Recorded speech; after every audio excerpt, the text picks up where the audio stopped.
Hi friends, ఈ వీడియోలో మనము రోజువారీ రాశి ఫలాలలో తులారాశి వారి గురించి తెలుసుకుందాం. అంతకన్నా ముందు చిన్న రిక్వెస్ట్ ఫ్రెండ్స్, ఈ వీడియో నచ్చినట్లయితే లైక్ చేయండి, షేర్ చేయండి, అలాగే సబ్స్క్రైబ్ చేయడం అసలు మర్చిపోవద్దు. మీ యొక్క సపోర్ట్ నాకు ఎంతో అవసరం.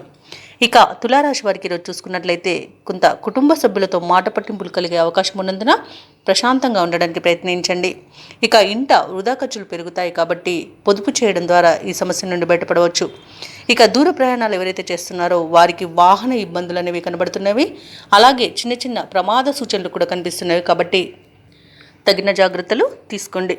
ఇక చేపట్టిన పనులలో జాప్యం తప్పకపోవచ్చు. ఉద్యోగస్తులు ఎవరైతే ఉన్నారో తమ ఉన్నతాధికారుల ఆగ్రహానికి గురి కావాల్సి వస్తుంది. మీరు మాట తులనంత వరకు ఎలాంటి ఇబ్బంది అయితే ఉండదు. మౌనం పాటించడం ఈరోజు మీకు ఎంతో మేలు చేస్తుంది. ఇక వృత్తి వ్యాపారాలలో ఎవరైతే ఉన్నారో వారికి వ్యాపారాలు ఈరోజు అంతంత మాత్రంగానే సాగుతాయి. ఇక తులారాశి వారు ఈరోజు ఆలోచించి నిర్ణయాలు తీసుకోవడం ఎంతో మేలు చేస్తుంది. తొందరపాటుతనం అనేది అసలు పనికిరాదు. ఇక ఆర్థిక విషయాలలో జాగ్రత్త వహించండి. డబ్బులు ఇవ్వడం కానివ్వండి, తీసుకోవడం కానివ్వండి చేయకండి. అలాగే ఇతరులను మోసపోయే అవకాశం ఉన్నందున ఎక్కువ ఇతరులపై ఆధారపడిపోవడమే మీకు ఈరోజు మంచి చేస్తుంది.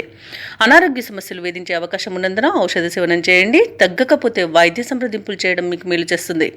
అలాగే విదేశాలలో విద్యాపరంగా, వృత్తిపరంగా, వ్యాపారపరంగా ఎవరైతే నివసిస్తున్నారో వారికి కొన్ని రకాల ఇబ్బందులు తప్పకపోవచ్చు. ఇక ఈరోజు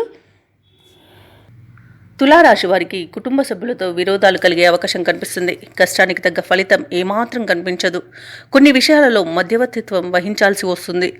అలాగే విరోధాలలో చిక్కుబడిపోయే అవకాశం ఉన్నందున మధ్యవర్తిత్వం చేయకండి. ఆకస్మిక ప్రయాణ సూచనలు కూడా ఉన్నవి కాబట్టి తగిన విధంగా సంసిద్ధమై ఉండండి. ఆధ్యాత్మిక చింతన పెరుగుతుంది. దేవాలయాలను సందర్శిస్తారు. దేవాలయాలను సందర్శించినప్పుడు మీరు ముఖ్యంగా గుర్తుంచుకోవాల్సింది మీ ఇష్టదైవం యొక్క ఆరాధన అనేది మీకు మంచి చేస్తుంది కాబట్టి తప్పకుండా దిశగా ప్రయత్నించండి. ఇక భార్యాభర్తల మధ్య కొన్ని అపార్థాలకు చోటు కలిగే అవకాశం ఉన్నందున మీరు కాస్త ప్రశాంతంగా ఉండడానికి ప్రయత్నించండి. అలాగే ఈరోజు మొత్తంగా చూసుకుంటే రాబడి కొంత మందగిస్తుంది. ఇక ప్రభుత్వ ఉద్యోగస్తులు ఎవరైతే ఉన్నారో వారి ఉద్యోగాలలో కొన్ని మార్పులు జరగవచ్చు. ఇక వ్యాపార వాణిజ్యవేత్తలు ఎవరైతే ఉన్నారో వారికి వ్యాపారాలు మందకొడిగా సాగుతాయి.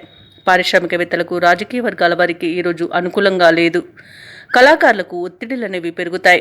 ఇక విద్యార్థులు లక్ష్య సాధనలో వెనుకంజ వేస్తారు. ముఖ్యంగా మహిళలకు ఇబ్బందులు అనేవి తప్పకపోవచ్చు. ఇక తులారాశి వారికి అదృష్ట రంగు గులాబీ, ప్రతికూలమైన రంగు పసుపు, అదృష్ట సంఖ్య 6.